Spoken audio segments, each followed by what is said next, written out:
Hello, everyone, and welcome back to the Mic'd Avengers Podcast. I'm excited today. We are doing Mic'd Avengers, which, of course, is the inspiration for our podcast name. We got, of course, Shaun here with us, my great friends, the Fanatical Dragon. Welcome. And I'm just so stoked. This is like one from my childhood, and I'm excited to hear, maybe we'll start off. Well, actually, Dragon, do you want to give us a little bit of a backstory on or synopsis of Mic'd Avengers? You have one? 100%.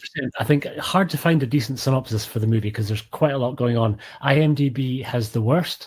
IMDb tells us the masked gang have created a menace, killing many people. Now it is up to Philip, who once worked for the masked gang, to destroy them, which is shocking. Philip, I love That's it. atrocious. It's up to a guy called Philip. If we jump to 88 Films, who were the first to put it out, certainly in the UK on Blu-ray, and they've got a very lengthy synopsis, but I'll just jump into the bit that's sort of relating most to the plot. And it says, telling of a secretive hooded gang who are raping and pillaging their way around the Chinese countryside, Mic'd Avengers picks up a lightning-fast pace and offers some of Che's most masterful battle sequences, with blood spilled, victims tormented, and fists of fury flying in all directions. Again, doesn't really tell us much about the plot. Shout actually came through with a decent little kind of wee summary of what's going on. And they say, the godfather of the kung fu film, Chang-Chi, started a winning streak by making the internationally renowned film Five Deadly Venoms. He followed that hit with many more high-flying films featuring the same cast in new roles. But of all the Venoms movies, the one that stands out is perhaps the most chilling. Masked killers are wreaking havoc and instilling horror with their vicious weapons of choice, razor-sharp, gut-shattering tridents. Only three fearless fighters dare investigate, leading to mass murder and magnificent martial arts. So props to Shout, because that's a pretty good summary. Good. That's pretty good from Shout, yeah. That Philip one's hysterical. Just some dude called Philip. They mean Philip Kwok. Of course. But I love the fact that they named the actor rather than the character. I appreciate that. Name. Yeah. But maybe it's a good place to start, right? Because is this a Venoms movie? We have like a slightly different roster. We've only really kind of got 4 of our original kind of core Venoms mob, and a bunch of newcomers of kind of like the tier 2 Venoms, depending on the baby Venoms as they were known as, I believe. Baby Venoms is sometimes the other way. Yep. And a lot later in terms of the chronology of these movies. This was 1981. Yep. Yeah. So I listened to Brian Bankston from Cool Ass Cinema and on the commentary, and I was so impressed with that. Because some days, it'd be great if we all could do a commentary, together, or you think about doing commentaries. Hearing his, I was like, man, this guy did his homework. Per minute, the amount of facts, and he flows, and definitely shout out to him. I was so impressed on that. And he also comments, sometimes people don't. You watch ones, you wonder if they're watching it at the same time they're doing the commentary. Mm-hmm. He does a nice mix where he looks and you could tell he's seeing things and going back to facts. So it's really cool. But basically, some people have different definitions, but usually the understood definition of Venom's movie is 3 of them starring in it. Yeah. So we have the 3, Guok Choi, Lu Feng, and Chang Sheng. So it's still considered a Venom's movie. But it's so interesting, hearing the backstories. What Brian was talking about was, I guess, Lo Mang and Guok Choi from day one, they were they were both gunning for those protagonist roles. And it's kind of sad because I hear David Chang and T Lung didn't get along, and in your mind you want it to all be great, and when you hear how the sausage was made, it's kind of disappointing sometimes. Simon and Garfunkel doing all these harmonies, but behind the scenes are punching each other out, and stuff Yeah, I'd heard a slightly different story, that it wasn't so much that they were both competing for the same roles. It was more just that all of the other Venoms, with the exception of Lo Mang, weren't from Hong Kong. They were all Taiwanese. Taiwanese generally never spoke Cantonese, so they were all Mandarin speakers natively, which Lo Mang didn't really speak. Lo Mang was a Cantonese speaker. So I think it's probably a little bit more of a communication issue that put him slightly outside the group. I think he was cool with working with them, and they, I think, certainly picked up more Cantonese the longer they were in Hong Kong. But I'd heard it was more just the fact that they were already quite a core, tight little unit by the fact that they were all kind of trained largely in the same areas. I think 2 of them were trained in the same place. I can't remember which 2. I think it was Philip Kwok and Ku Feng, I think, had kind of come up training together. The one sort of outsider was Sun Chen. In that little group, but he'd also kind of come from Taiwan too. Yeah, I think it was like a trifecta of things. It was definitely that, and that's also why Lo Mang got killed a lot. But then it was also like, it was interesting because when Brian was like, his references were all quotes from them, from like, I guess like magazines in China and stuff. So it was all quotes. And it seemed that Guok Choi wanted to get more money for his family because he was sending money back.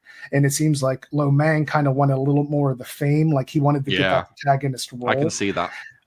And that's kind of what I mean. It was in like, it's weird. Like one of the quotes from Lo Mang, now this was like in, I think maybe 1991, is he goes, I don't really want to give a comment about Guok Choi. Like he didn't even want to say anything about it.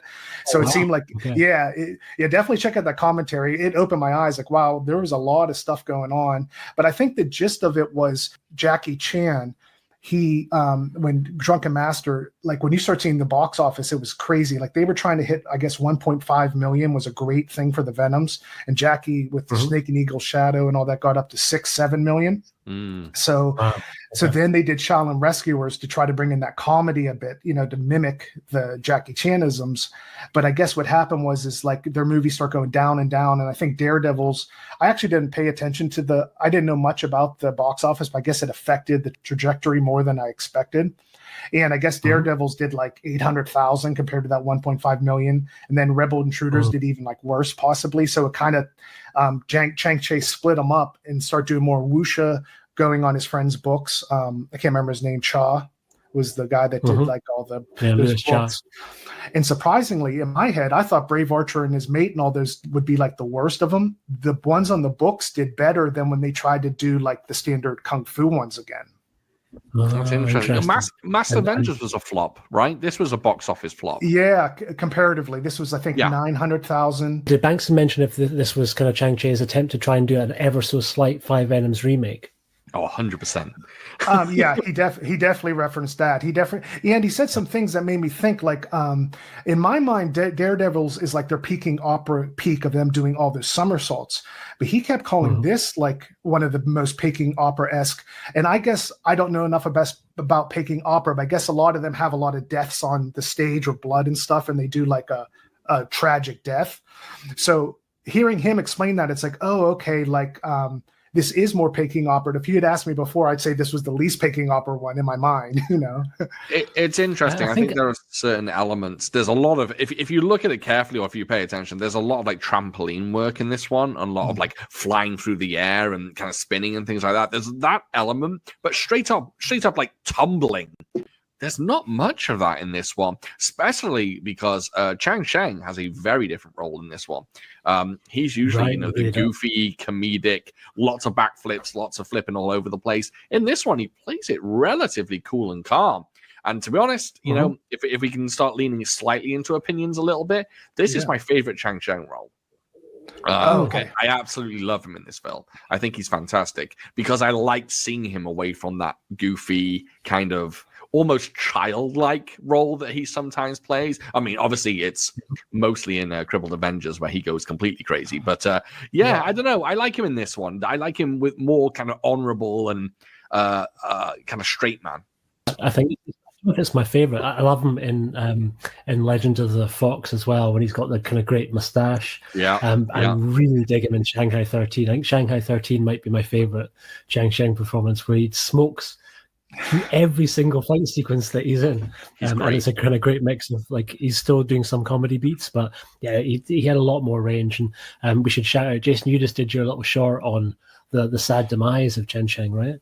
Yeah. It like breaks my heart in a way. For like, I used to go in the Mighty Shaw Brothers forum, and I would ask, like, Tommy Retro on there. He knows so much about all the ins and outs. Like, he's like a walking encyclopedia on this. And I would always be like, there's something I couldn't understand in that story, like, because you see Chang Cheng and you can't read a book by its cover, like with health and what's going on behind the scenes. But I don't know, he just didn't strike me as someone who would just be dead at 40, just like his whole vibe and everything. But I guess, like, he was drinking a lot, but after, in the late 80s, his drinking just got really, really heavy. Yeah. And it's just so sad. Like, Ricky Cheng, the star of Five Elements Ninjas, he was the one that found him, and he had been there for 3 days. And man, it's just so tragic. And it's just like, part of me just wishes he could see what it all became, like they're bringing Lu Fang here and they're bringing Lo Mang, and what they say, the people that bring them in, is how shocked they are, how popular they are here. Yeah. Because I've heard about 4 or 5 times, and Brian brought this up, I guess, and you guys might know better than me, but the Chinese culture, they're not as like nostalgic in the movies. Like there are a base that do like to look back, but a lot of them, when you ask them about and show them the Venoms, they just go, oh, I recognize that guy, and oh, that guy's always the villain, but it isn't our like, they're not doing our podcasts on these over there, as far as I know. Not at all. No. So I guess what that did is when they brought Lo Mang over to those like urban action and all those things, and they were just blown away, the fan base, because it's like, like that whole New York scene and America in general really brought up the legend of Five Deadly Venoms and all that, Yeah, I think it's crazy that they don't get the I went to the Urban Action Showcase this year, earlier this year, and Conan Lee was just there, just attending. He didn't have a booth, he didn't have a table or anything like that. Conan Lee was just there with a friend. His friend happened to be Robert Samuels, but he was just there with a buddy watching these short films, and no one paid attention to him. And it was crazy. When I asked him for a picture, he looked at me like I was crazy. He was like, with me? I was like, yeah, of course. Ninja in the Dragon's Den. But I guess they're just not used to that kind of fame, because it just falls by the wayside. Yeah, I mean, partly I think it's because they don't have access in the same way. I mean, I know all of us are kind of in a little bit of a niche where not everyone's going out and buying Shaw Brothers movies on physical media, or even those that are trying to find them online to stream. But there's almost none of that, particularly in Hong Kong, where it's very hard to even find the movies on DVD and particularly on Blu-ray. The only versions that I saw when I was over there were all UK releases. They had like a bunch of 88 films releases for sale in the shops in Hong Kong, but you'd have to go to a real specialist shop and a lot of those kind of closed down during COVID. Yeah, there's no real kind of like streaming service over there. Celestial, I feel, are kind of missing a bit of a trick. You'd think they would have like a Shaw Brothers version of Netflix over there, but not at all. And I think the only actors that managed to transcend were those that started doing a lot of work in TV and became like the TV B actors. So I think Cara Way's a huge deal. So she's still really kind of well known, but she's well known more for being on TV and being particularly more recently on kind of like Find a Star reality shows where they're looking, they do these shows. I guess it's kind of like America's Got Talent, but find the next martial arts acting superstar. Yeah. And so they'll put a bunch of people kind of through the roster and film it all, and they'll have to kind of do a scene in a period film or a martial arts scene, and then they'll be super harshly judged by, usually it's by Cara Way and Derek Yee. He's the other one who's kind of on the panel. And all the female actresses are terrified of Cara Way because she's like no one's having a harder day than any of the days she had at the Shaw Brothers. So she's like relentlessly unimpressed. But anyway, that's a tangent. But no, I think for the most part, none of these people are sadly really that well known or get any recognition or any royalties. So no one's getting fat checks off Shawscope box sets being released in other parts of the world. So a lot of that, I think, are times are pretty hard, right? Yeah, which is for sure. Like watching that, it's crazy seeing that behind the scenes. Like it gives just a different vibe to it. It kind of explains like a lot of the setups and why they went like with different. Well, of course they had the three of them where the Peking opera trained, and they like to get to the end of the movie and have them do the blowout ending. But it's interesting hearing all the behind the scenes and how it all works out. It's kind of sad in a way. It seems like if they had started a little earlier, maybe 75, because that Jackie Chan really did change everything. Like with the box office. And I do like that Chang-Chi didn't start going the comedy route because he stuck to his guns. He knew his lane, and I guess he tried Magnificent Wanderers and a couple other ones. And that's funny for this one. I wanted to ask you guys about this trope. So we have Five Deadly Venoms and they don't know who the other guys are who are wearing the masks. They don't know each other. Same thing with this. Have you ever heard of that trope in an American movie or Asian? It's very odd. Like, of course, practically, it'd be so hard to be around people that long and high. I mean, I'm not trying to break it down like realistically, but have you ever heard of people in a gang that don't know the other people? It's interesting. Yeah, that's interesting. It's an interesting concept where, you're in a gang with someone, but you don't know who you're in a gang with. It's kind of quite fascinating, and I kind of appreciate Chang-Chi's angle or approach to this film in that he really doubles down on the mystery from Five Deadly Venoms. And I think he did mystery very well. I think Chang-Chi really did this mystery vibe very well. Do I think it's kind of dragged on a little bit in this one? I do. If we want to get into opinions, I'll hold up on them for now. But I think he's a great mystery actor and director. And I honestly think he could take the kung fu out of his films and make a really solid mystery film. Although he's never going to do that because he's Chang-Chi and kung fu is it's just in his DNA, which is always wonderful. Yeah, well, I wanted to ask, so let's take it around. Shaun, give me when you first saw this, were you younger? Give me your take overall. Yeah, so first time around watching Venom's films, I think this was to the latter end of my Venom's watching. I came to this one very late. I scooped up the IVL DVD because I just knew it was the Venom Mob, and I was just like, well, I have to watch it. I watched it and I really, really enjoyed it. I've always actually labeled this one as kind of top tier Venoms. Now, I haven't seen it for quite a number of years. And watching it this time around, my opinion has very much changed. Oh, wow. This is not one of my favorite Venom's films. In fact, I would probably put it in the lower tier of Venom's. Wow. I'm shocked because I went into this one really expecting to just love it as much as I used to. I have problems with this film. I think it suffers from... Firstly, I think the plot is just dragged on a little bit. Like the mystery is too stretched out, and it needed more meat on its bones. I felt like it's very like a lightweight film in a way. The mystery's cool, but there's like nothing else to the film. It's just who's who, and that's it.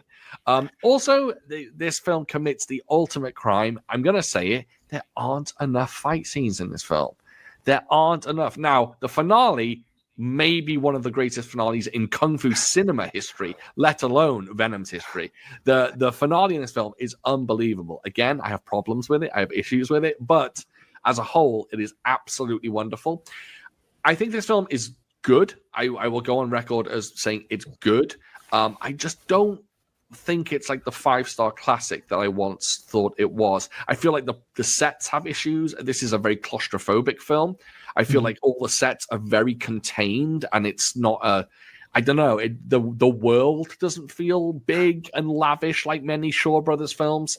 And it's a fine watch. Don't get me wrong. I enjoy it. I think it's a good film. It's just not up there with some of the Venom's films. At one point, I would have said Mic'd Avengers is massively superior to Five Deadly Venoms. And I think that has actually switched. I think I actually prefer Five Deadly Venoms to this one now. Anyway, that's my opinion. Cool. No, I love the rewatch adjustments, Yeah. Yeah. And you said, Shaun, you have a habit of the rewatch can often Magic Blade's in your top 10. It's right? crazy. I do it with every film. I seem to have opinion when I'm young, or when I was young. I seem to have very distinct opinions. And years later, now I'm in my 40s, my opinions switch drastically. And it can literally switch within a month's time as well. Sometimes I just don't pay attention to films. I'm a terrible. I have the terrible habit of looking at my phone. I do it all the time. I'm always glued to my phone. So sometimes when I'm watching movies, I am glued to my phone rather than paying attention. And then what I'll do is I'll watch the same film like 3 months later. I'll put my phone away, and I'll end up loving the film. So I do that a lot. Now, this wasn't the case with Mic'd Avengers. It's just time that made me change my opinion a little bit. Yeah. But yeah, I'm terrible for that. Oh yeah, I actually that's one of my rules. Like I got to get that phone away because I know the pool and stuff. I just think it's like because it's kind of like a ritualistic thing. You want to honor the film, and you know what I mean. It's awful. It's disgusting how glued to my phone I am. So actually, my one of my New Year's resolutions is put the fucking phone away and enjoy movies again. So there you go. Dragon. So what's your history going back? Look, thank you for that, Shaun. I like hearing your new adjustment. I'm not too dissimilar to Shaun in terms of first time I got it. It was definitely a little bit later. It was after. It was the point when I'd become fully addicted to Shaw Brothers. So I was having to kind of make that extra step to kind of find other movies. So I'd read about it in a list of kind of Venom Mob Chang-Chi movies. I think probably in the Art of Action book. And I had also imported that IVL DVD. And I was one of the first batch of kind of Region 3 DVDs I ever imported. Kind of when I think I can't remember which. Was it hkflix.com where we used to all get it from? It was either I think it was Yes Asia. That's the one that something. It was either Yes Asia or CDY was another one that I was using for a while back then. But it was definitely within the kind of first or second batch of IVLs that I brought over from Hong Kong. Really loved it when I first finally got a chance to see it. I saw it around about the same time as House of Traps, and it's ironic to me that it's on the Shout set on the same kind of box as House of Traps, because there's an awful lot of similarities between the two movies as to kind of why I think I really enjoy it. But I love a secret base. I love trap-filled sort of Indiana Jones-esque so kind good. of. They're so good. They really are. And that last little bit, I love the kind of subversion of this is going to get a little bit pretentious, but I love the subversion of some of the religious kind of iconology used in like really despicable ways. So the Buddhas turned into torture devices. Yes. Or Buddha statues. I love all that shit. And I think that it's definitely a little bit lack. I can see where you're coming from in terms of it does maybe lack a sort of first and second act big fight scene. A lot of the action relies a bit more on kind of not full-on horror, but it's kind of more jump deaths rather than jump scares, where one of the like a slasher movie appear out of nowhere. Yeah, totally. And so I that doesn't kind of faze me too much. I kind of like the investigative aspect of it, and it I didn't feel that it gets over long, because it's not that long a movie. It's only like 86 minutes or something. There are definitely points when it feels a little bit slower, but I'm invested enough in, particularly in Ko Choi and in Chang Sheng, where I'll watch them read a phone book. They don't necessarily always have to be doing action for me to be super engaged in them. Particularly kind of Ko Choi in this got to like flex a little bit more with some of his like more mysterious performance than he got. He's and great. I think he did this at the same time as The Sword Stained with Royal Blood. Where he kind of gets to play two different parts in that. So this is really like a great year for him doing some other different types of performances. But yeah, and I really dig it. And I think rewatching it now, I felt much the same as I did kind of first sort of time when I saw it. I've been consistent. So I still really, really enjoy it. I don't know how to hold it up against Five Venoms, because Five Venoms is so wrapped up in childhood nostalgia. And I think it's maybe even the very first Venom Mob movie that I ever saw. It was my first. So much wrapped into like the kind of Wu-Tang Clan, taking so many samples from it that even just the sound bites from that movie kind of scratch a beautiful itch. But this I really dig, and I particularly really dig the soundtrack. I love the soundtrack to this movie, and I think that main theme that starts off the opening titles, which are themselves cool. I really like the kind of stark, like where we got our logo from, right? The kind of stark little kind of wee title cards, which we don't always often see from his movies, and then a hard cut straight into our first death, which is it's great. Cool. But it's great. Just throws you right in. I think and you maybe remember that the main theme, I think, is also in Two Champions of Shaolin, right? It's the same kind of like very trumpet based sort of like marching theme. I think it was called Suppression by Jack Trombley, was that main theme. To mention the commentary again, Brian Bankston bringing it. He was saying a lot of this is from Mad Max, and it's a guy. I don't know about the opening theme, but a lot of the music throughout, and it's a guy named Brian May, but not from Queen. And it was cool to hear that too, because I know I've seen movies along the way where I'm like, oh, that's the music from Five Elements Ninjas. Like, have you seen in like normal movies, or not normal, but like whatever old fashioned American movies? And I'm like, man, that's where Shaw Brothers is pulling some of these little segue music, Yeah. I never noticed the Mad Max cuts. I'll have to check it. His commentary, like Brian Bankson, we should give another shout out for, because he does a few commentaries on Shaw Scope Volume 3, and I have started working through a few of those tracks. I think he does the new One-Armed Swordsman, and his track for that was phenomenal. It was really, really good. So I'm intrigued to hear more of his. I got to say, I think his so far is probably the best commentary I've heard. I mean, of course, I love the Venom so much, but is outside of maybe someone working on the movie like Arnold, Arnold's actually kind of hit or miss on his, but like, it's just, I was just blown away by his commentary. I just could not believe just how much facts. I was like, man, just learning so much about, and it's based often on their own quotes. So you can really trust it a lot. It's not like just some hearsay. I need to pick up the Shout set. I don't have the Shout set. I only have the 88 films version. I need to pick it up though. I need to get that ASAP. I think that set, do you have any of the Shout boxes? I have volume 3, maybe. Okay, I think, because I can't remember which volume. Is it volume 3 or volume 4 that this one's on? Oh God, maybe I have it then. I think you might have volume 3 that's... no, sorry, it's on volume 4. I might have 3 and 4. Oh wow! You got to dive into those. I may have dropped the ball here. You're buying a lot of stuff. There's been a few moments I wanted to buy one. Have you guys had to double check if you had it or not? Obviously, all the time. All the time. Yeah, I do that. I do that all the time. One thing I was interested in. This is just a point about the 88 Films version, which I found kind of bizarre. In the film, while watching and reading the subtitles, they literally refer to the evil gang in this film. They call them the Mic'd Avengers. And I just thought that was such a weird choice because Avengers sounds like something heroic to me. Obviously, from the comic books, probably that's where it's kind of stained my brain that I'm thinking of the Avengers.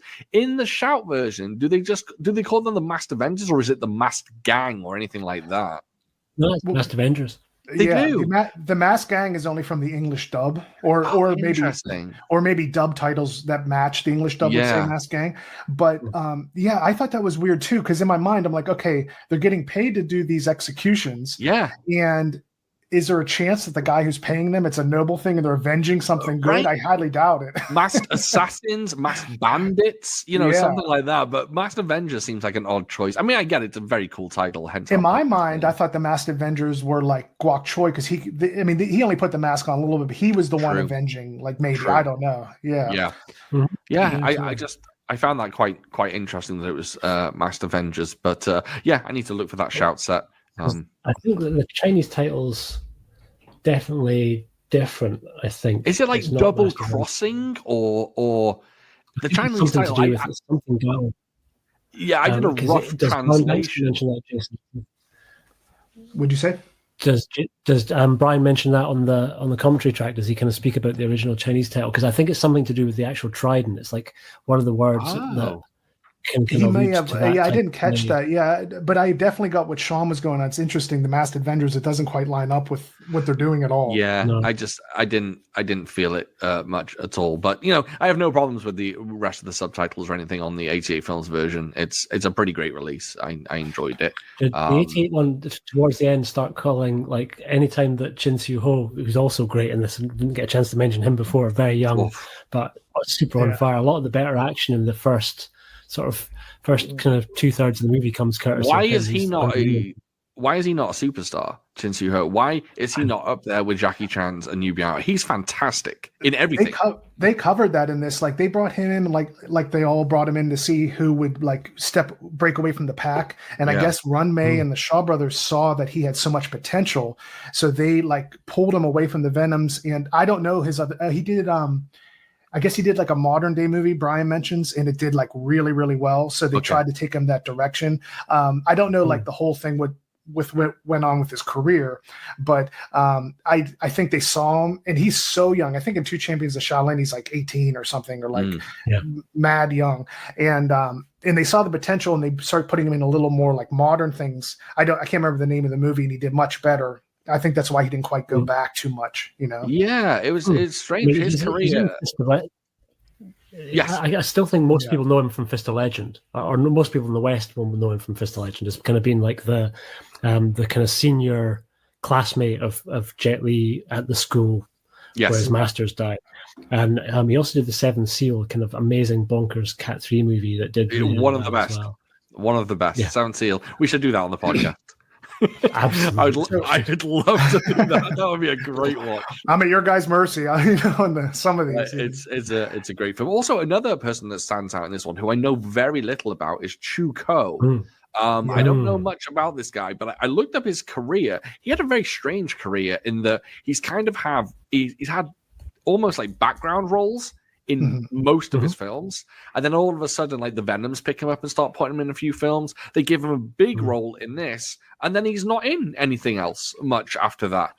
They say Jason, did you watch the interview that's on the Shout set? Because there's a really good 25-minute long interview with him. Very recent. Oh, really? Yeah, I didn't get a chance to watch that yet. I'm excited to check it out. I checked that one out. I think it's a 2-parter. I think the other part I need to go and watch because it's on the House of Traps disc, because I think he's got a pretty big part in House of Traps too. Okay. But the one that he does on the Mic'd Avengers disc is phenomenal, right? And his memory retention of that period is so good.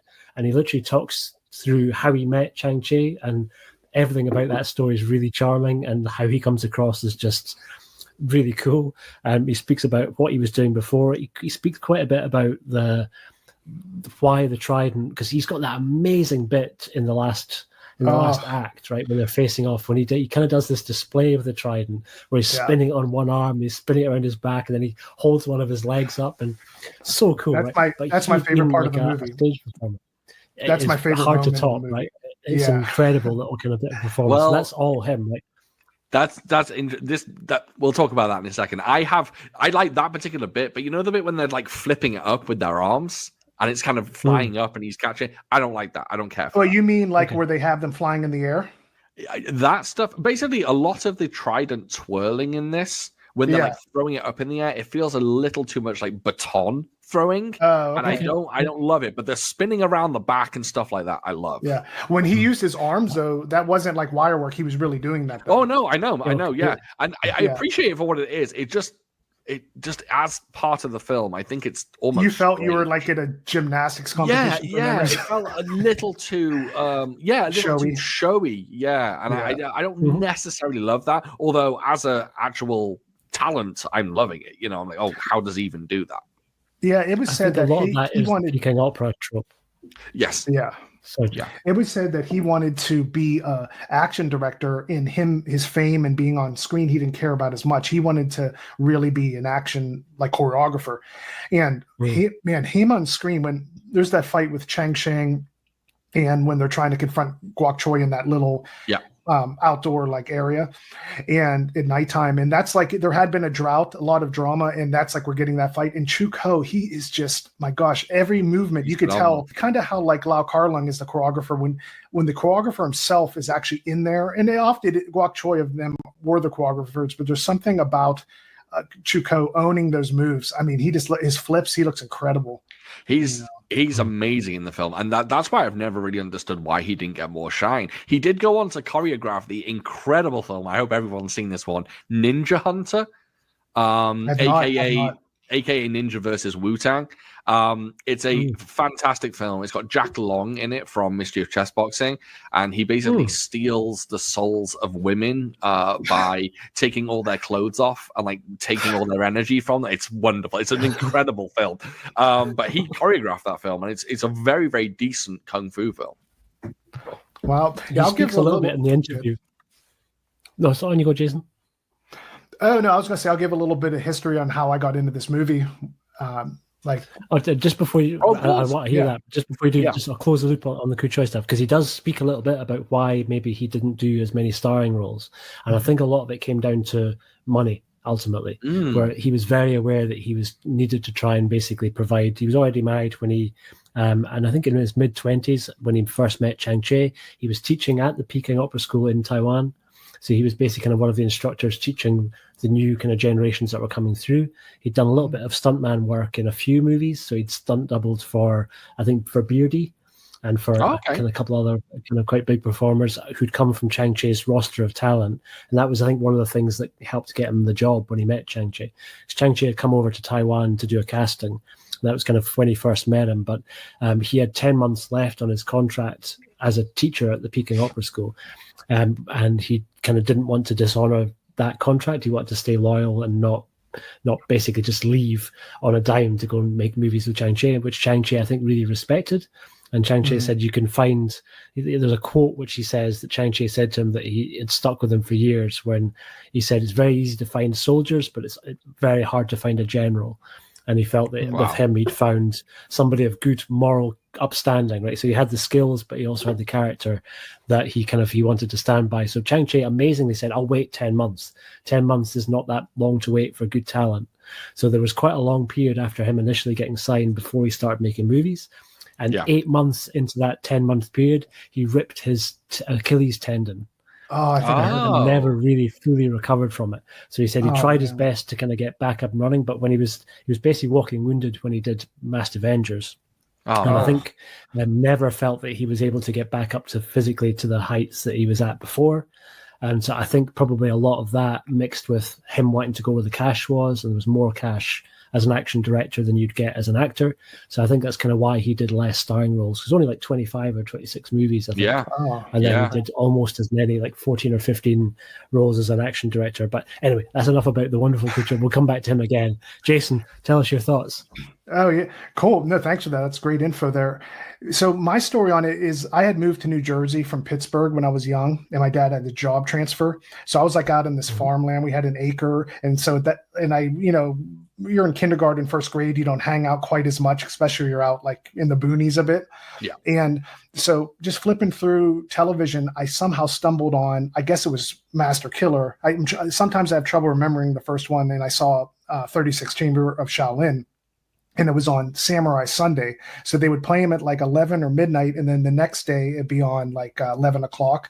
Probably similar to what they were doing in New York, but this was coming out of Philadelphia. It was called Philly 57. So I saw Master Killer, and it just, as you guys know, that feeling, it just felt so right. The aesthetic, everything, the Asian aesthetic. Like when I'd see like Westerns and cowboy stuff, I just was not into that at all. Just something about it all just like repelled me a bit. And when I saw this, it just pulled me in. It was like, obviously our calling. It was like, this is it, I had that feeling. So that was my first one. And then I was at a mall and I got Rick Meyer's book. My parents, I said, oh, can I get this at a bookstore? I was like 7 years old. And this is like 1986. And I got that from Bruce Lee to the Ninjas. So that's, I think, why I'm so into the books too. When you look at the book and the movie, that connection, there's something about that synergy of it. And Rick Myers was teaching me and then I was like, oh, I want to see 36 Chamber again. Now I know what this guy is and what it all means. Especially when you're 7 and everything in life. I mean, you have a popsicle for the first time. Everything's the first time. So it's like, wow, And then, so then I saw Crippled Avengers, and that just sealed the deal. I'm completely blown away. It's called Mortal Kombat in America at the time, but with a C, and obviously years before the video game. So interesting that came first. And it was called Mortal Kombat. That's really fascinating. I know, and I caught that in a book I love, the 70s martial arts movies book. It's by a doctor. I can't remember. It's Martial Arts Movies of the 70s, it's called. Okay. It has a lot of Shaw Brothers in it. On the Mortal Kombat one, he said it was named that after the video game. I was like, oh, that's a little bit of an error, because it was like the video game didn't come out to 1990 or 91, and this was like 85 when they named it World Northel. But so that blew my mind. And then something about Mic'd Avengers that came on, and that just really, really sealed the deal. Like I think that's a part of the effect of this. If you showed someone this and they didn't know that Liu Fang is always the villain, I think it has more of a powerful effect, because once you see Liu Fang, and you've seen a lot of these, it kind of just, you know what I mean? It blows. He's a villain. Yeah. So that effect of me having no idea who these guys were, and I just, as a child, when you're a child, you're like a little like blown in the wind. Like I almost didn't exist. I'm just watching this movie. I like completely went into it and was like with Guok Choi in this mission. So the drama of it, like I was like on, needles watching this, like so into it. I remember as a child, and that blew my mind. And I think that this is the one when I was like 7 years old that took it over the edge for me. That I was like, I'm a lifer now on this, And even when Chu Ko's trying to say, no, it's him, and just all that drama worked for me so well that it's hard for me now to like pull away that nostalgia, because I can feel it all, so like hard. And I believed it so much. There's no like now watching this amazing Shout restoration. Well, it's a Celestial, but I could see on their sideburns. We've talked about that. On this one, it was so close. I could actually see, I could see that it's not the sideburn. It's like they actually glue like a whole patch of skin. Yeah. So it's like a horror movie. I was like, wow. But just jumping back. So I love every aspect of this movie. And I had a thing when I was a child, like, like you don't make the best decisions. I was like, oh, I'll just have these 2 VHS tapes and I'll keep taping over this one and that one. So I lost Mic'd Avengers. So it took me years to be able to see it again. It was like, I would remember going to bed, like, how can I ever see this again? Like, and so for watching it now, I think it's great, because I think the magic of it is with Chin Soo Ho and with Guok Choi. All their scenes remind me, it could be like a theater play, like they're back and forth talking about the piggy and the butcher. And it's neat to see. I always love the English dub, but for this rewatch, I'm going to watch it without the English dub. I'd seen it before in the IVL, and it really, really spoke to me. I mean, it has a lot more like poetic nature, a lot of odd things in it. Like every time they go somewhere, it'll say on the shot one, they'll say bank, and then they'll say comfort, place to eat, or whatever what it said. I sent that picture to you guys of when they go to their inn. Yeah. And yeah, but it's usually on Celestials when it had a thing like this, it would say what it said. But this didn't have like a Chinese character. It just had them go to a place near a bank. It just says bank on the screen, which I found interesting. But I love this. When I ranked my Venom movies, I had this at number 2. I think I think this one just, the end fight is possibly my favorite end fight of any kung fu movie. Just because, like Dragon, you're a musician. I feel a guitar solo is only as good as the movie, as the song in which it's in. Mm-hmm. So I think that's why Stairway to Heaven is often and Comfortably Numb. They name those solos because the song takes you to, it's based on the song you're in. This movie, the fact it's all built up that when Chuko comes down and you already know that it's him, but when him and Guok Choi face off of each other and he's standing there with, the chief lackey who gets the poison all over him, that showdown, it just all works for me. And I can respect though, like when I see Sword Sing with Royal Blood, for instance, maybe someone who saw that as a child, that does it for him. I have heard some people say Sword Stain's their favorite, but I can't get the, like on that one, I can't get the like mind blown aspect of it, for some reason. That's why I have that lower for me on my list. But Mic'd Avengers just hits all the spots, I love it to death. I love that you love it. And to be honest, I genuinely wish that I loved it as much as everyone else. I don't know why. It's very strange. One thing I do want to say, though, does anyone feel, or is it just me, that the sound effects for the tridents are frustrating because they sound like the rattling weapons you see in Wushu performances, and it makes it sound a little unreal in my eyes. They don't sound solid enough. They sound rattly. If it was just proper ting ting ting, weapon sounds, they sound a little too rattly. Or is that just? I can answer that. I maybe can too. We're going to come to the same place because that comes up in the interview with Tuco. It's on the commentary. Go ahead. On you go, Jason.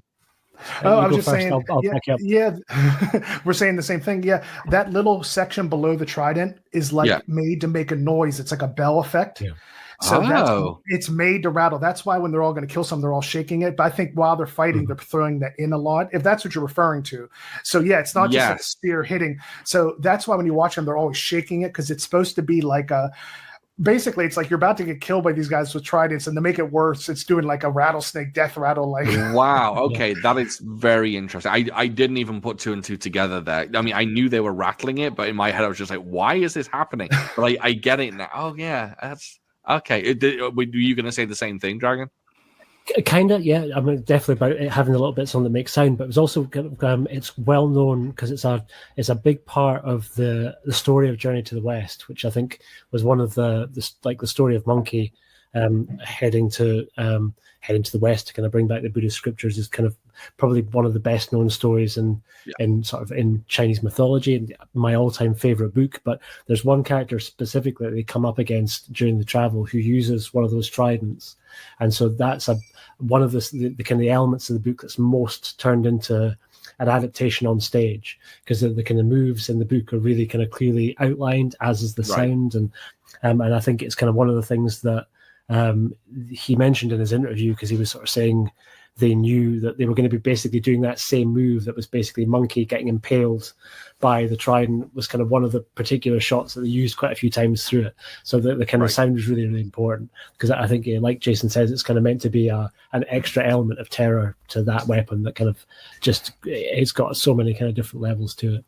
Oh, that's super interesting. Yeah, I guess I should have realized. I just off the bat, it just sounded a little awkward to me, which is funny because that kind of leads me into. I was tempted to show my wife. My wife loves weapons fights. If anyone doesn't know, she's a massive fan of weapons fights. So I was like, you have to see the finale of Mic'd Avengers. I said, you'll absolutely love it. And it's funny. I told her that it was a trident fight, and she immediately said, I don't want to see that. And I don't want to see that at all. And I was like, why? She goes, no, tridents. It sounds awful. And it's very hard to describe a really good fight with tridents. People don't believe it until they see it. So it's very interesting. She was just like, no, that sounds. I was like, no, they're kind of small. They're not Aquaman size. They're kind of small and they're kind of different. They're kind of wide. And she's like, no, this sounds awful. Yeah, I think you can lead her into it by showing her. Don't go straight to the money shot at the end with the last reel. I would try and tease her in with the Chin-Soo Ho with a sword going up against when they're still in the woods. Because some of if you look at that as just almost like a sword versus pole fight, it's way up there, man. It's up there with some of the stuff from The Odd Couple in terms of like how slick the choreography is and how amazing Chin-Soo Ho pulls it off. Like because he doesn't often get a chance to flex with weapons that much. He's so good in those little sequences, right? So it's a shame that he doesn't. Spoiler: he doesn't survive until that kind of last reel, because I would love to see how he kind of came into play at the end. So for me, I think there is definitely kind of beats through it that I think if you go back, I'm going to make a prediction, right? That if you revisit this when you find your Shout box set and be like, oh, I do have this, right? In a year's time or in 6 months' time, you're like, you know what? I'm going to check it out. I think you will maybe kind of view it slightly more favorably next time round, because I think so much of it's about mood on the day and stuff, right? But there is actually quite a lot more action through it than you remember. It's maybe a lot more than 5 Venoms. That lid, yes, absolutely. I fully agree with you there. Absolutely. 5 Venoms has barely any in comparison. The fight with the lid when Chin-Soo Ho is using like the pot lid, the stuff he does with that is incredible. He's a legend. He needs more love. Chin-Soo, everyone give more love to Chin-Soo Ho. Shaun, well, I have an assignment. He's the brother of Chin Carlock as well. He is, yeah. Shaun, I have a mission if you choose to accept it. Okay. If you have the Shout box, I want to put in my official request. I want Food for Thought to do Mic'd Avengers. Okay. And I know Devin doesn't want to, she's resistant, but I think she could be won over because she loves weapons.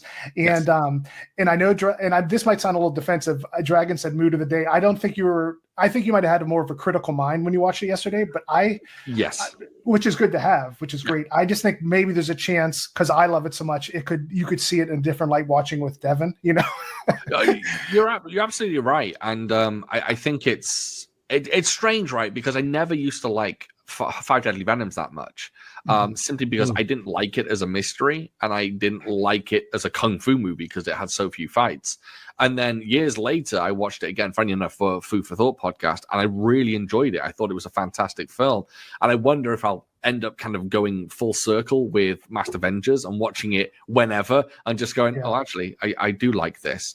I don't know what I kind of don't want to be known as that guy who just like will dismiss films if they don't have enough kung fu in them. That's not me at all. I love kind of every like the range of Asian cinema, but I don't know, sometimes every now and again I'm just like, this could do with just an extra fight beat. But I think you're right, Dragon. I think probably there are a lot more fight beats in this film than I know. I will say this, the fights are a bit short up until the finale. But yeah, I don't know, maybe I'd love to think that I do. Again, I don't hate this film. I think it's a very good watch. You know, I would give it, I don't know, 3.5 out of 5. You know, I think it's very decent. Well, it's just compared to some other Venom's films, I'd give like 4.5, 5 stars or whatever. It's kind of just a little bit behind for me, but by all means, it's not bad at all. I think it's a great film. I was going to say, as a group, I kind of the Venoms are kind of particularly unique in the fact that they made this series of movies, and I think sometimes our sort of tastes rise and fall on each one particularly, and I go back and forth constantly on which one's my kind of favorite. But for me, I think this more than any other one is almost like a greatest hits compilation of things that I love from other Venoms movies all in one place. Like it's kind of got the masked mystery element from 5 Deadly Venoms. It's got so much from House of Traps in terms of like, I think the traps in this, maybe although there's less of them, slightly more effective for me than in House of Traps. Good. It's so good. That kind of like camera kind of fantastic. Or the doorway. That's kind of got a trap in it that kind of cut somebody in half at one point. I kind of love all the little swastika handles that all of the different kind of Buddhas, kind of torture Buddhas have, and just kind of love that sort of. I love a secret base. I love that kind of Indiana Jones shit. Anytime that you can see it in Shaw Brothers movies, and so a lot of the sets in this for me I just really love, even though they're slightly hammer horror in places, they're a little bit cheesy. where it's too convenient, and I could be super critical and be like, did you build, what came first? Did you kidnap these two people that you knew, these two brothers you were going to set opposite each other, and with a rigged up mousetrap element where you can flip a switch and it'll flip the guy up and you're like, oh no, it's my brother, and then you can torture him. But I just go with it. I love it, and I think it sort of works so well for the kind of just the fun of the movie as a whole. So I get you with the greatest hits thing. There's even a slight nod to Crippled Avengers where Chang Sheng gets the iron ring at the end when he which makes no sense. He somehow pulls off his belt and it turns into a full iron ring. It's like, what, do you have that around your waist this entire time? And then we get a lovely moment of him fighting with it, and it's just like, oh, I like that they brought that back, because of course he was so amazing with them in Crippled Avengers. And he's similar to the character in Crippled Avengers before he becomes, slow from the whatever. His head so it's like you don't really see it, like, because Legend of the Fox is a twist with him being the villain, but him being that stoic main character, you could see, like, when he shows up in Crippled Avengers, he's like that. Yeah. Like, Yeah, completely. Yeah, he's a hero, but he's really literally the leader of the gang this time around. Mm-hmm. Oh, yeah. He's definitely the star, I'd say. Well, it's hard to say. Him, Chin Soo-ho, and Guok Choi are like mutual stars on this. Probably Guok Choi takes the. I like Guok Choi. Yeah, I think he kind of just edges just above the rest. But Chin Soo-ho should be considered up there. I want to say, sorry, like, it's interesting. I like looking at transfers and talking about it. So, of course, the Celestial has that HD master, and they make the IVLs from that, and it's compressed to go on a DVD, so it doesn't look as well. So in my mind, and I've talked on the forums when I used to be on the Kung Fu Cinema forum a lot more, they explained it to me when I was trying to learn about all this. The HD master, unless there's a new, when Arrow goes back to the negative, they do their own restoration. It's all coming from that same Celestial HD master. So in my head, if you get Shout, if you get all these, they're going to be like pretty much the same thing. But when I watched the Shout version, it definitely looked different to me. And what I'm realizing is they must put it into a computer, and they kind of can do some contrast and other adjustments before they finalize it. Because I don't know if you saw this, Dragon. I feel like the colors are really bold on the Shout one. It feels like the saturation's been pushed a little bit up. Yeah. Yeah. And Mitch, shout out to our buddy Mitch. He was the one that pointed out. He said he loved the restorations from Shout, but some of them the contrast got too blown out, like on Sword Stain with Royal Blood. So when I saw his comment, I went and I put in the DVD of Sword Stain, and I did put in the Blu-ray.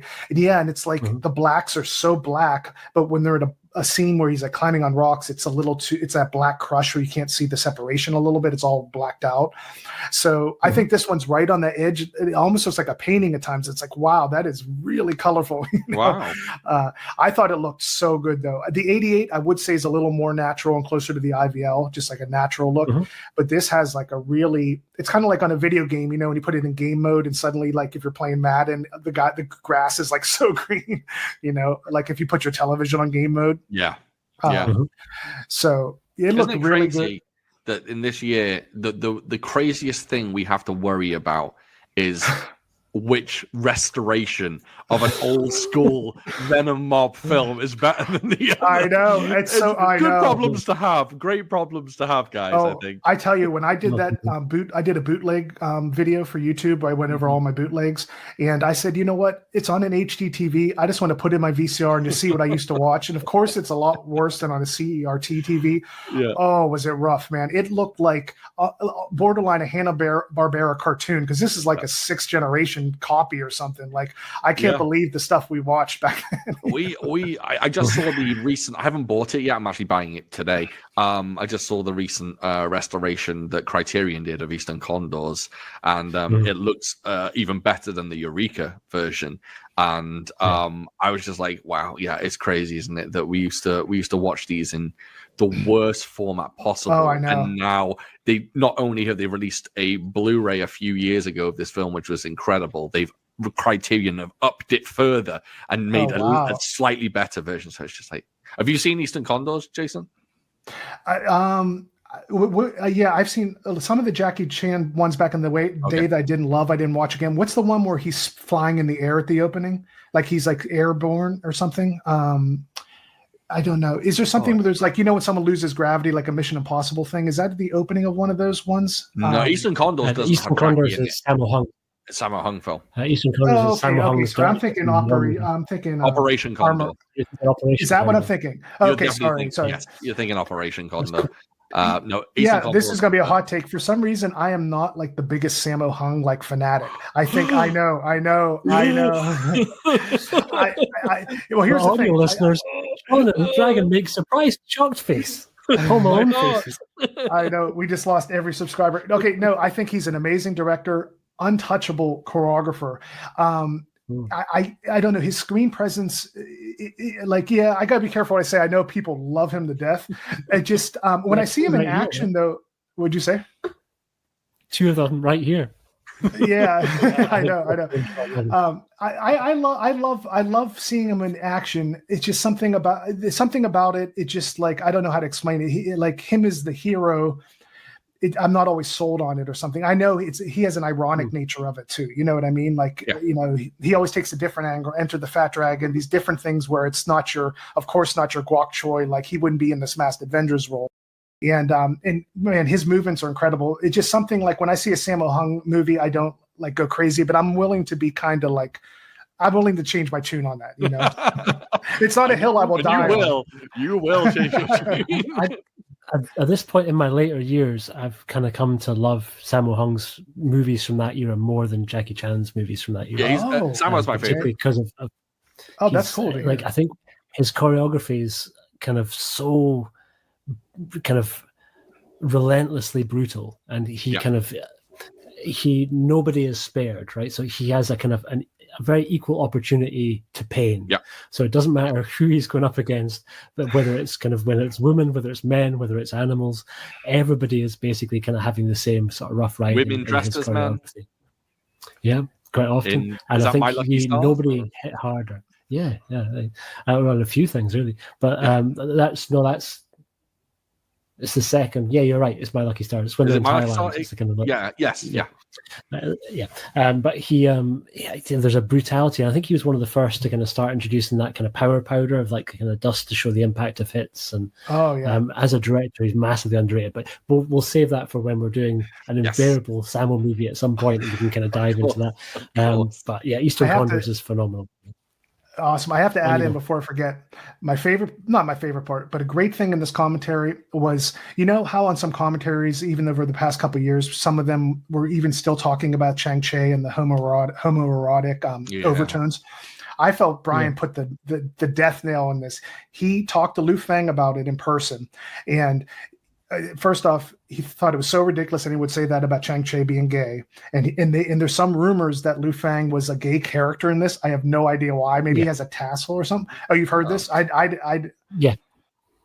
So Lu Feng said, well, if I was supposed to be playing a gay character, no one told me. I thought that was hysterical. I thought that was like perfect. It just like Brian, just like Chang-Chi is not gay. Everyone's like, I don't know, in my, I played in a band, and my band member's wife was Chinese, and I would let them borrow, Magnificent Ruffians, and it was cool because my friend, she could watch it in Mandarin, and he would just read the subtitles.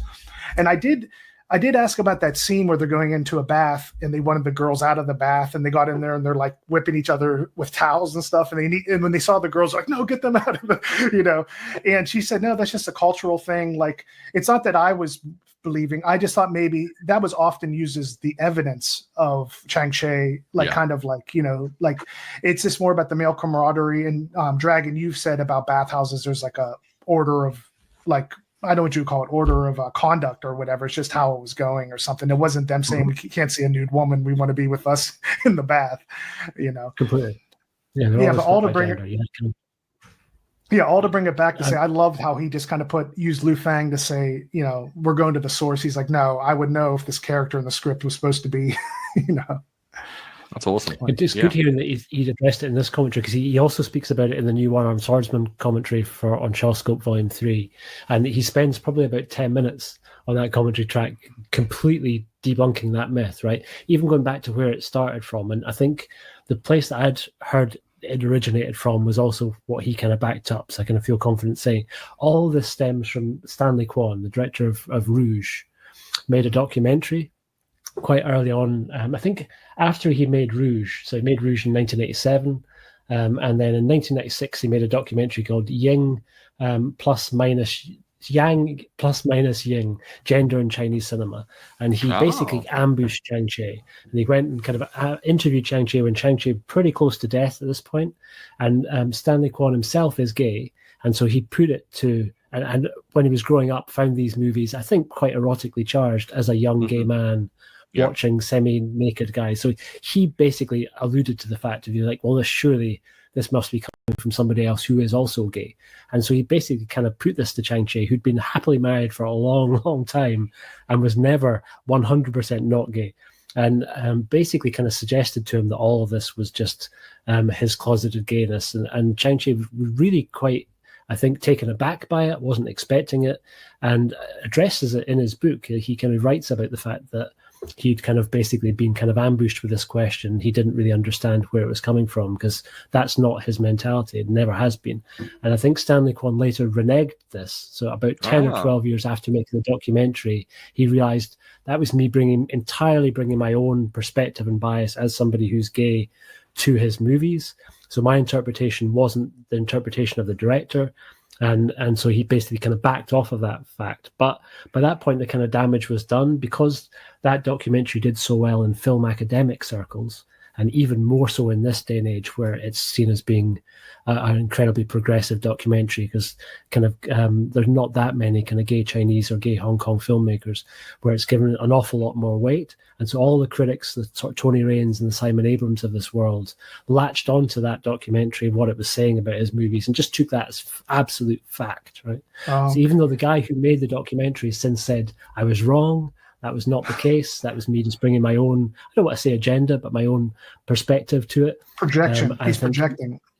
Thank you, that's the word. Yeah, and I think he'd sort of since said, no, that's not the case at all. And I think he ended up saying he wanted to remake, because at one point he'd said he wanted to remake one of the movies and make it openly gay. Like he wanted to redo the One-Armed Swordsman. But he then said, no, if I did that again, I don't think it would be fair for me to do that. It would be like, it would be a disservice to the original stories and to the original filmmakers. So I think that's been shattered apart. And Brian Bankston is leading the charge of shattering it. So I think it's great. He's kind of leaning again on the commentary.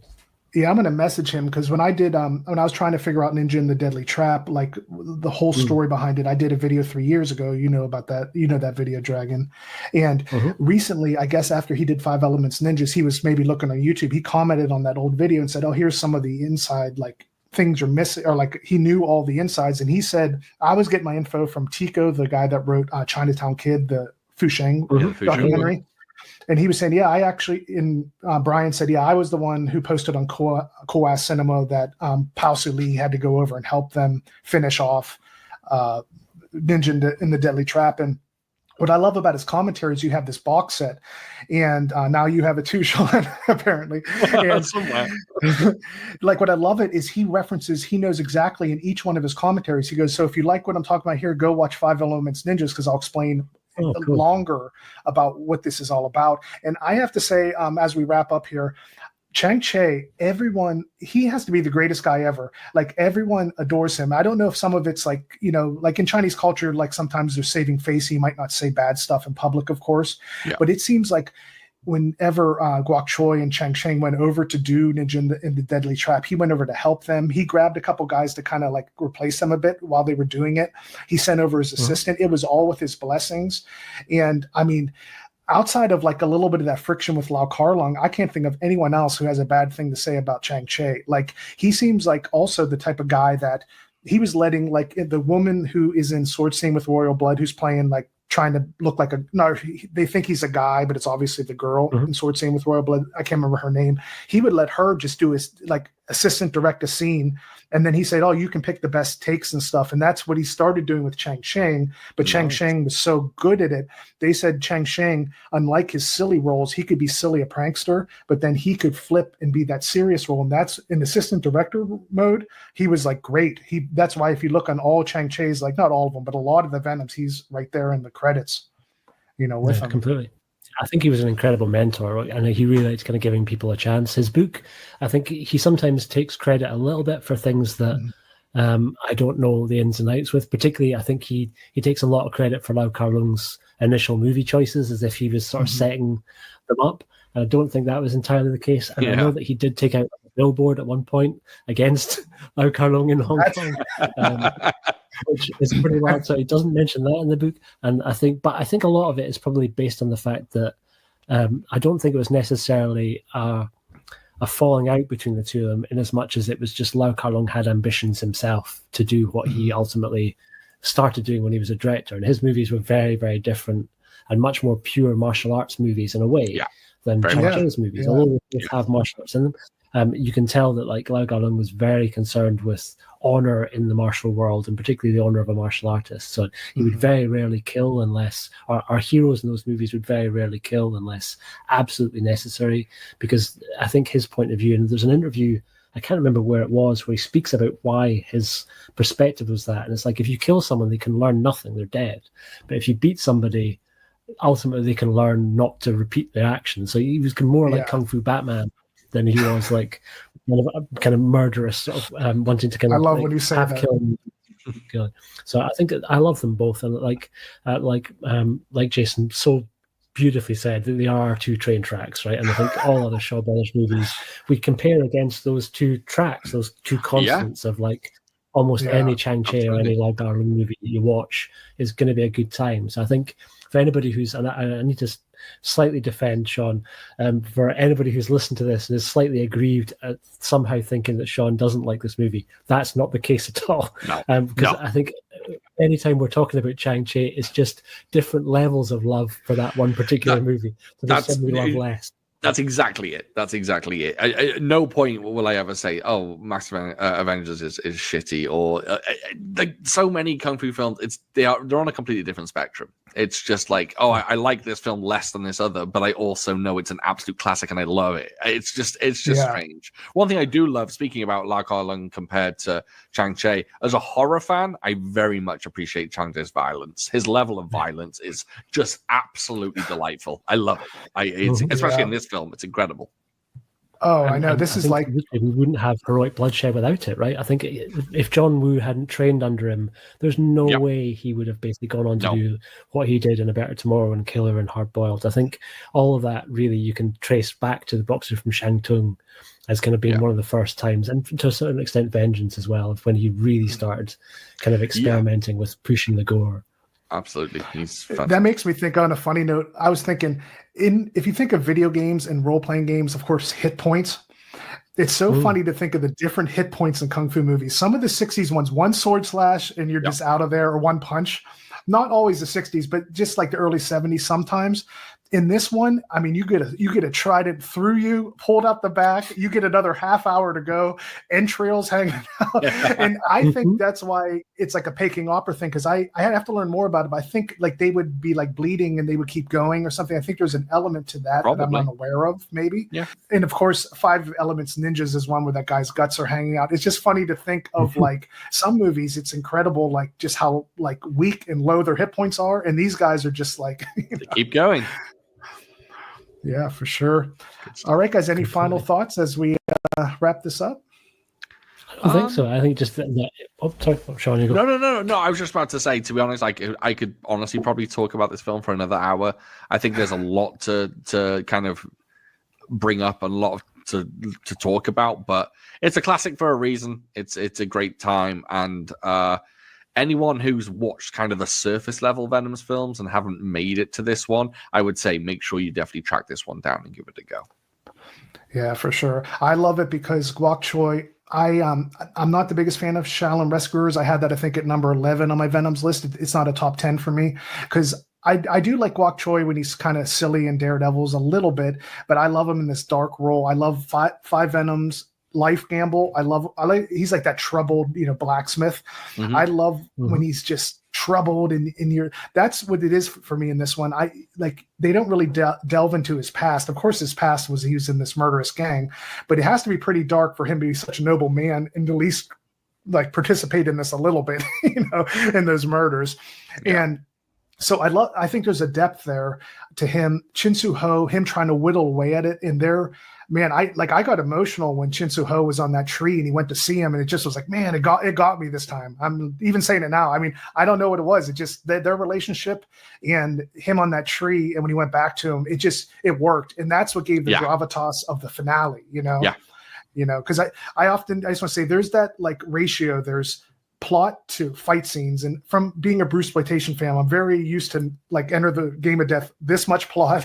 they're like hey, we have a document, that's all I know, and then like fight scene, and this is more the Five Venoms, like they build up the plot. I think it's a better mystery to me. I think it works. It's a little less convoluted, like it just makes more sense a little bit. Like so I do like follow the Five Venoms thing. It's just something about the twist with the scorpion. It all works. I love it, but I think this one just works a little better for me as a mystery, and it just makes the fight scenes, like I said, like a guitar solo is only as good as the song it's in, and a fight scene is only as good as the movie it's in. So, I agree. So that finale, I know it has some contenders with Legendary Weapons and Odd Couple for best weapons. It has some tough competition, but I would say this is my favorite personal weapons movie. Nice. And I would say there's a good reason why this inspired the name of our podcast, because I think it's a good. It might not necessarily always fall into our top 3 on the day or our top 5 on the day, but it's a kind of a good foundational pillar for the Venom Mob and for Shaw Brothers movies. So I think hopefully. I certainly hope, as I always say, that if you're listening to this, you have seen the Mic'd Avengers, but hopefully us chatting about it will inspire you to go back and rewatch it again, and maybe you'll see something that you didn't before, and subscribe, check out the podcast, and stay tuned for whatever we pick next, because we know what's coming next, and it's an absolute belter, and one that I can't wait for us to sit down and record next time round. I'm excited. On a funny note, behind the scenes, my favorite thing is we were preparing to like go for 2 days straight to come up with the podcast name. I was like, man, this is gonna be tough. Shaun just comes out, Mic'd Avengers, and we're like, that's it. I swear it was the first one. Maybe there was one before. I'll check the chat. I don't remember. So great. And we tried a few others, but it couldn't beat it. It became the like final boss. We kept throwing other names, like. I have my moments, guys. I have my moments. They're rare, but they do pop up. All right, guys. Well, thanks everyone for listening, and we'll catch you in the next one. Can't wait. Later. Yes, excited.